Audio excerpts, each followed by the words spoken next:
Halo semuanya, selamat datang di tutorial asinkron kimia yang ke-14 Akademik Asrama ITB.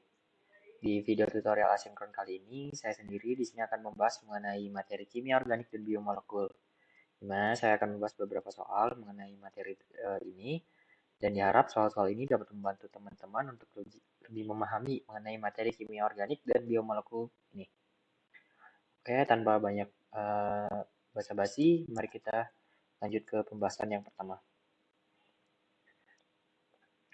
Nah, di soal yang pertama di sini kita diminta untuk menuliskan atau menggambarkan struktur yang mungkin terbentuk dari nama-nama uh, senyawa kimia organik ini. Di mana di sini terdapat beberapa senyawa dari gugus alkana.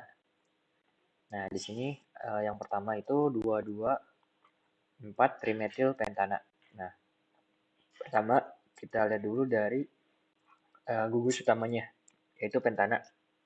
Jadi kita gambarkan struktur pentana, yaitu 5C karbon yang saling berikatan. Kemudian dia punya 3 metil di nomor 2 dan nomor 4. Berarti jika kita anggap penamoran mulai dari sini, 2, 3, 4, 5, maka dia punya trimetil di sini, punya metil di sini, dan punya metil di sini. Maka kita bisa melengkapkannya dengan tambahan H. Di sini atomnya baru karbon ini baru berikatan dengan satu ikatan, maka kita tambahkan 3H. Di sini juga satu ikatan, kita tambahkan 3H. Di sini tidak sudah berikatan 4. Jadi kita tidak perlu tambahkan H. Di sini kita tambahkan 3H. Di sini sudah berikatan 2, kita tambahkan 2H. Di sini sudah berikatan 3, kita tambahkan 1H. Di sini 3H. Dan di sini sudah berikatan 1, berarti kita tambahkan 3H. Nah, berikut adalah penggambaran dari senyawa 2,2,4 trimetil pentana.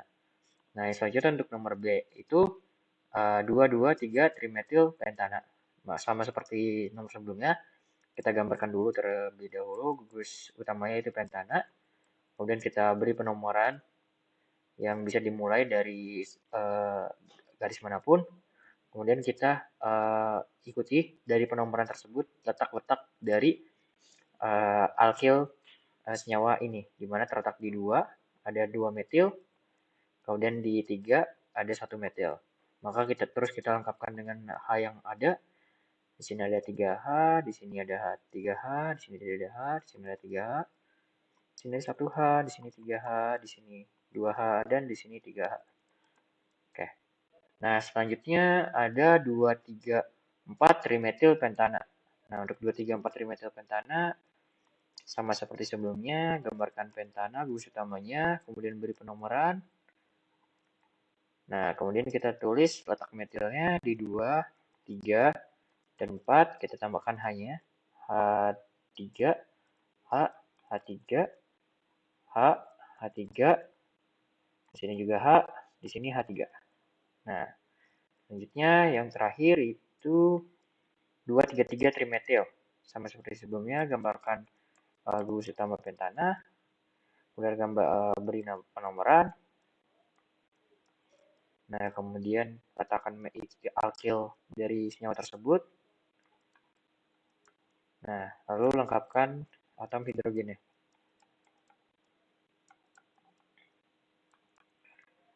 Oke. Nah, seperti itu untuk yang nomor pertama ini. Oke, soal selanjutnya di sini kita diminta untuk menggambarkan reaksi yang terjadi pada suatu senyawa hidrokarbon. Di mana pada nomor 1 ini ada 2 butene yang diletakkan di sebuah larutan yang memiliki asam yang pekat. Maka kita gambarkan 2 butena yaitu C, C, C, C dengan 2 butena, berarti kita gambarkan 2 rangkap ganda di nomor 2. Kemudian kita lengkapkan jumlah hidrogennya. Kemudian reaksi ini ditambahkan dengan air pada larutan yang pekat, asam yang pekat.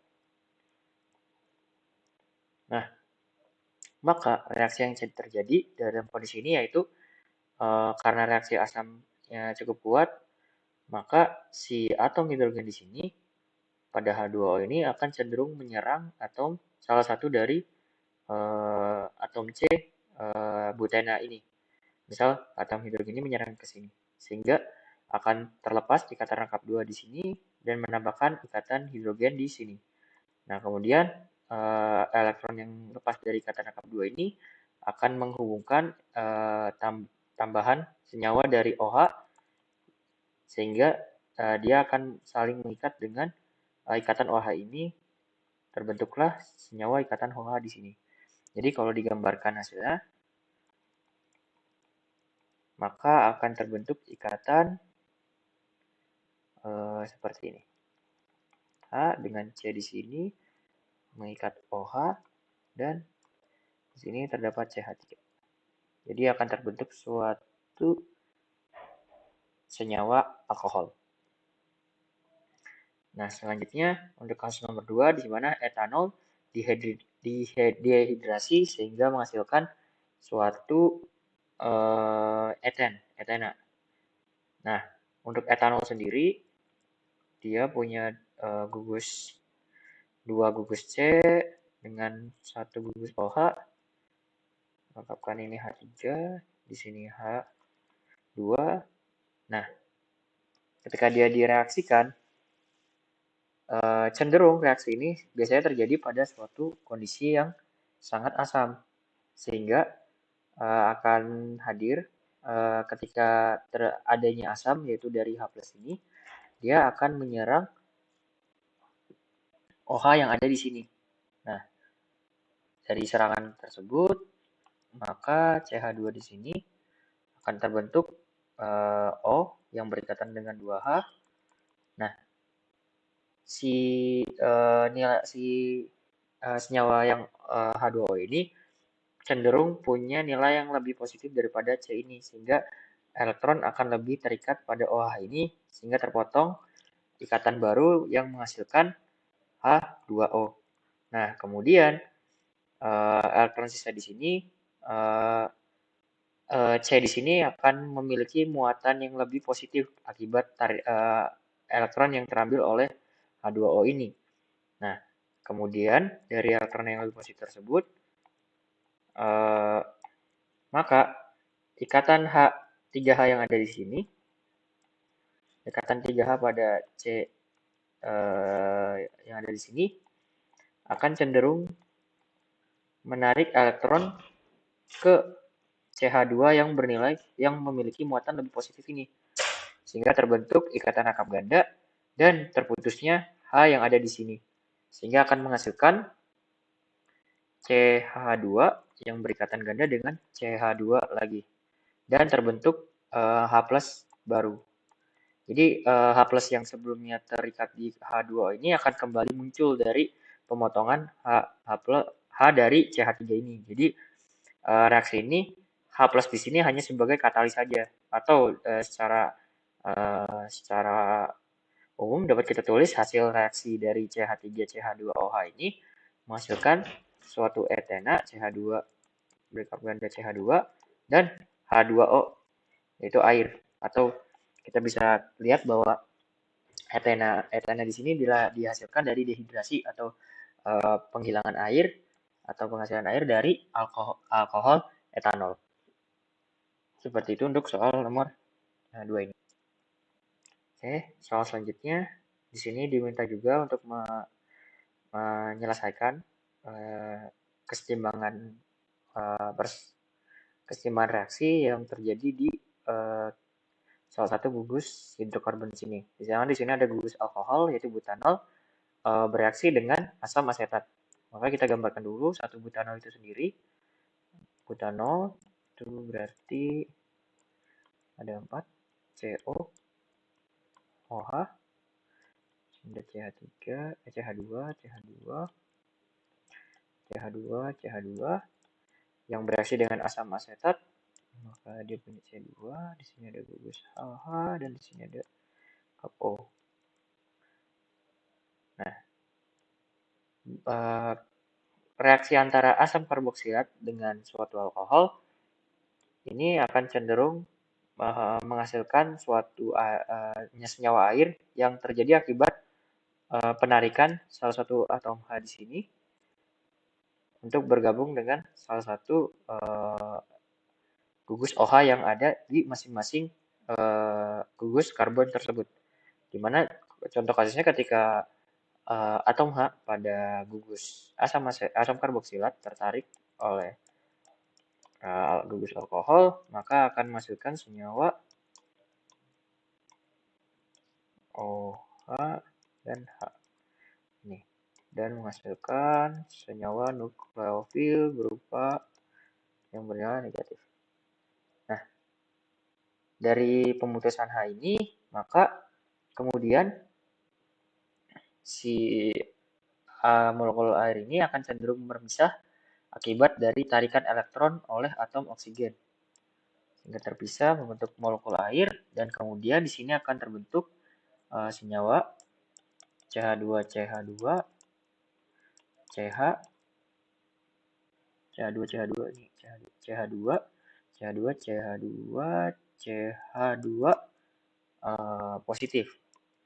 Nah, kemudian dari pemutusan molekul air tersebut gugus butanol yang terputus tadi akan bereaksi dengan akan mengikat si nukleofil dari karbokation yang terbentuk akibat pemutusan molekul senyawa air. Sehingga reaksi akhir yang terbentuk adalah CH2, CH2, C. Ini terdapat ikatan H yang bergabung C dengan O yang ada di sini. Lalu bergabung dengan C di sini yang punya ikatan ganda dan CH3. Nah, atau kalau kita tuliskan reaksi yang dihasilkan dari reaksi ini adalah senyawa yang dihasilkan dari reaksi ini adalah CH3, C, ikatan rangkap ganda dengan O, CH2, CH2, CH3. Oh, ini CH3. Nah, dari sini akan dan juga ditambah dengan H2O. Nah, itu untuk yang soal nomor B.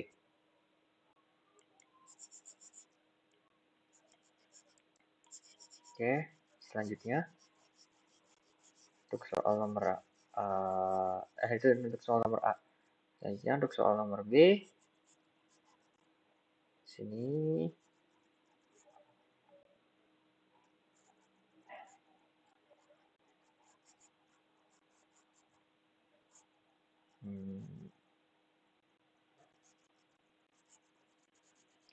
Oke, untuk soal nomor B di sini terdapat asam propionik. Asam karboksila dari propionik berarti CC. Di sini ada O dan OH. Tambahkan H3, H2. Diletakkan pada suatu dicampurkan dengan kalsium karbonat plus karbonat itu terbentuk dari CH2+ dan CO3 2-. Menghasilkan senyawa akan kita cari.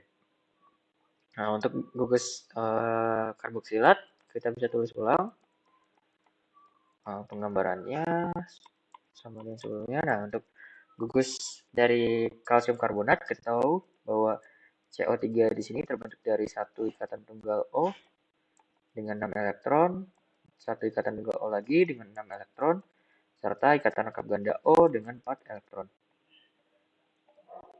Nah, ketika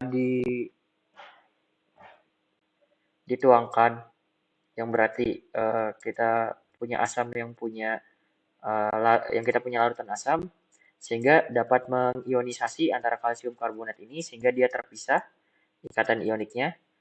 Nah, kemudian maka akan terjadi reaksi antara gugus asam karboksilat dengan gugus karbonat gitu. Reaksi yang terjadi adalah H ini akan cenderung mengikat si O ini yang bermuatan negatif. Salah satu dari O ini yang bermuatan negatif. Nah, jumlah H yang mengikat seharusnya ini harusnya bisa mengikat dua atom hidrogen, sehingga seharusnya kita bisa menggunakan reaksi dua asam propionik sehingga menghasilkan dua asam hidrogen yang kemudian mengikat salah satu dari oksigen yang bernilai negatif di sini. Nah, dari ikatan yang negatif tersebut maka akan terbentuk layaknya ikatan seperti ini.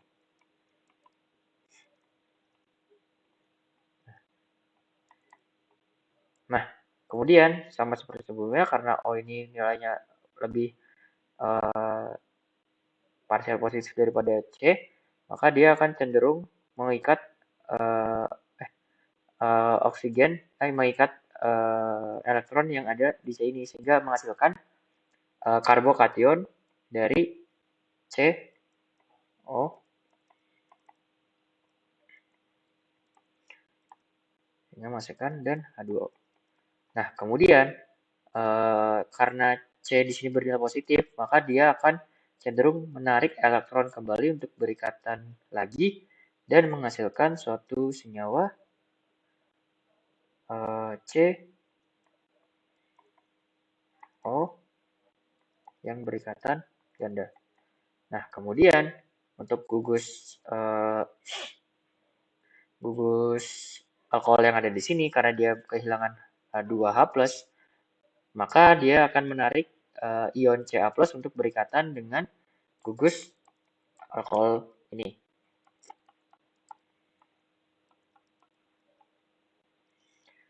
O Ca2+. 2O Ca2+. Nah, atau kalau kita tuliskan kembali, maka kita bisa hasil dari reaksi tersebut adalah C2, CH3, CH2, COO, Ca+ ditambah dengan COO ditambah dengan H2O. Ini adalah hasil reaksi dari hasil senyawa dari reaksi tersebut. Oke, selanjutnya di sini ada soal mengenai biomolekul, di mana di sini ada suatu teks yang menjelaskan bahwa sukrosa merupakan disakarida, yaitu gabungan antara glukosa dan fruktosa. Umumnya ditemukan pada tumbuh-tumbuhan, sukrosa dikenal sebagai sebagai gula pasir, digunakan sebagai bahan tambahan makanan, termasuk sebagai pemberi rasa manis. Nah, pada soal yang pertama adalah pada gambar sukrosa berikut, lingkari unit fruktosa. Nah, unit fruktosa ini kita dapat cirikan dengan dia terbentuk dari ikatan yang cenderung punya bentuk pentagonal, yaitu punya 5 bidang 5 sisi. Jadi ini adalah si ikatan fruktosa tersebut. Nah, yang kemudian selanjutnya adalah berikan nomor pada setiap atom karbon pada masing-masing unit glukosa dan fruktosa dalam struktur sukrosa berikut, sesuai ketentuan penomoran senyawa organik. Nah, kita tahu bahwa unit sukrosa adalah yang ini, dan unit glukosa adalah yang ini, berarti. Nah, untuk penomoran dari unit glukosa, kita lihat dari senyawa asam karboksilat terlebih dahulu, di mana asam karboksilat ini senyawanya terdapat di titik di karbon yang ada di sini. Jadi ini nomor 1, kemudian dilanjut nomor 2, nomor 3, nomor 4, nomor 5, dan nomor 6. Seperti itu. Nah, untuk senyawa fruktosa, dia itu punya gugus fungsi keton, di mana ketonnya ada di nomor 2. Nah, gugus keton ini sendiri ada di karbon yang ada di sini. Jadi ini nomor 2, maka yang di atas adalah nomor 1, di sini nomor 3, nomor 4, di sini nomor 5, dan yang di bawah adalah nomor 6. Untuk nomor soal nomor B seperti itu. Terus selanjutnya adalah tentukan jumlah karbon kiral pada masing-masing unit fruktosa dan pada unit glukosa. Karbon kiral adalah suatu karbon yang mengikat 4 gugus yang berbeda. Nah, pada karbon yang ada untuk unit fruktosa sendiri, pada karbon yang ada di sini, dia mengikat 2H, kemudian gugus fruktosa, serta gugus OH. Jadi dia cuma mengikat 3 jenis gugus, yaitu gugus H, gugus OH, dan gugus fruktosa. Nah, ini berarti bukan jenis atom kiral. Kemudian yang selanjutnya adalah atom karbon nomor 2, ini jelas kita bisa tahu bahwa dia mengikat gugus CH2OH, kemudian mengikat gugus glukosa, mengikat gugus O yang ada di sini, yang nanti terhubung di fruktosa ini, dan mengikat gugus COH ini. Sehingga di sini adalah atom karbon chiral tersebut, sama seperti analisis yang bisa dilakukan selanjutnya, maka atom karbon chiral akan ditemukan di titik 2, 3, 4, 5, dan untuk 6 tidak termasuk dari atom karbon chiral tersebut. Jadi unit fruktosa memiliki 4 atom karbon chiral. Nah, kemudian untuk unit glukosa, kasus yang sama dengan cara analisis yang sama dengan fruktosa, maka kita bisa tahu kalau di unit glukosa mempunyai 1, 2, 3, 4, dan 5 dari atom karbon chiral. Nah, selanjutnya adalah soal nomor selanjutnya. Berdasarkan struktur fruktosa berikut, gambarkan struktur produk yang terbentuk pada kotak yang tersedia ketika fruktosa diraikan dengan reduktor H2 dengan katalis PD. Nah, seperti yang disebutkan sebelumnya, kalau gugus fruktosa adalah salah satu gugus fungsi keton. Di sini terlihat ikatan keton yang ada di gugus fungsi fruktosa ini. Nah, ketika senyawa fekton direduksi dengan unsur H2, maka akan terjadi reaksi adisi H2 ke keton ini, sehingga terbentuklah senyawa alkohol. Nah, gambarannya itu senyawa yang terbentuk adalah bentuknya sama seperti awalnya, tetapi di sini ikatan yang terbentuk di O adalah ikatan tunggal, dengan dia mengikat satu H yang diambil dari unsur H2 serta satu H lain dari unsur H2 yang berikatan dengan C pada unsur gugus fungsi keton. Di sini OH, di sini OH, di sini OH, di sini OH, dan di sini OH. Nah, jadi terlihat di sini bahwa gugus keton yang awalnya gugus keton menjadi gugus alkohol. Seperti itu untuk soal ini. Oke, selanjutnya masih dengan lanjutan soal sebelumnya, di sini ada glukosa yang dihasilkan dari reaksi hidrolisis sukrosa dapat digunakan untuk membentuk oligosakarida. Nah, gambarkan struktur oligosakarida yang terdiri dari glukosa dengan 3 unit ulang. Nah, untuk kasus soal ini kita cukup gambarkan saja dari 3 unit glukosa yang berulang, di mana glukosa dapat kita gambarkan sebagai struktur di sini O yang berikatan dengan C di sini. Dia punya ikatan H atas, kemudian di sini ada ikatan OH dan H, kemudian di sini ada ikatan lagi, di sini OH dan H, kemudian di sini ada ikatan lagi, di sini OH dan H, dan yang terakhir punya ikatan di sini yang berikatan dengan CH2OH. Nah, kemudian di sini punya yang ikatan berulang dengan O yang berikatan dengan gugus H yang ada di sini. Jadi di sini dia berikatan lagi.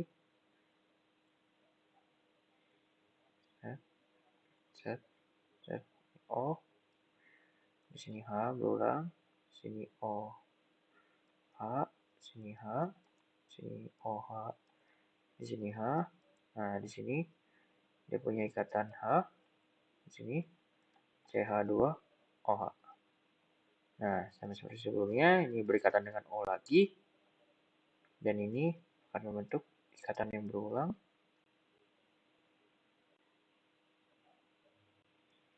Sini H, sini OH, H, H, OH, sini H, di sini CH2OH. Nah, ini adalah ikatan 3 unit ulang dari glukosa yang membentuk oligosakarida. Nah, kemudian yang F adalah selain membentuk karbohidrat polisakarida, senyawa gula senyawa gula, lihat gambar di bawah, juga dapat membentuk polinukleida dalam bentuk DNA maupun RNA. Tuliskan nama senyawa turunan gula ini. Nah, di sini dapat terlihat bahwa senyawa polinukleida di sini memiliki bentuk RNA. Kenapa RNA? Karena pada gugus nomor 2, di sini 1, di sini 2, terlihat bahwa dia masih mengikat bentuk OH, atom OH. Perbedaan antara DNA dan RNA adalah terletak pada gugus nomor 2 ini. Jadi ketika dia masih mengikat atom O, berarti dia belum terdeoksidasi. Nah, ketika RNA ini terdeoksidasi, sehingga dia tidak memiliki atom O lagi, langsung mengikat atom H, maka dia adalah jenis DNA, yaitu deoksidasi. Nah, berarti senyawa turunan gula dari atom RNA sendiri adalah yaitu R ribosa itu sendiri. Ribosa. Nah, kemudian yang selanjutnya, nomor G, lingkari pada gambar berikut atom karbon tempat terikatnya gugus basa purin dan atau pirimidin dalam struktur DNA dan atau RNA. Nah, untuk struktur DNA atau RNA, basa purin atau pirimidin biasanya terikat di gugus atom C nomor 1, yaitu terletak di sini. Jadi, kita bisa lingkari pada gambar pada atom C yang ada di sini. Oke, mungkin cukup sekian yang bisa saya sampaikan. Semoga dari pembahasan soal ini bisa menambah pengetahuan teman-teman mengenai materi kimia organik dan biomolekul. Terima kasih atas perhatian dan sampai jumpa di lain waktu.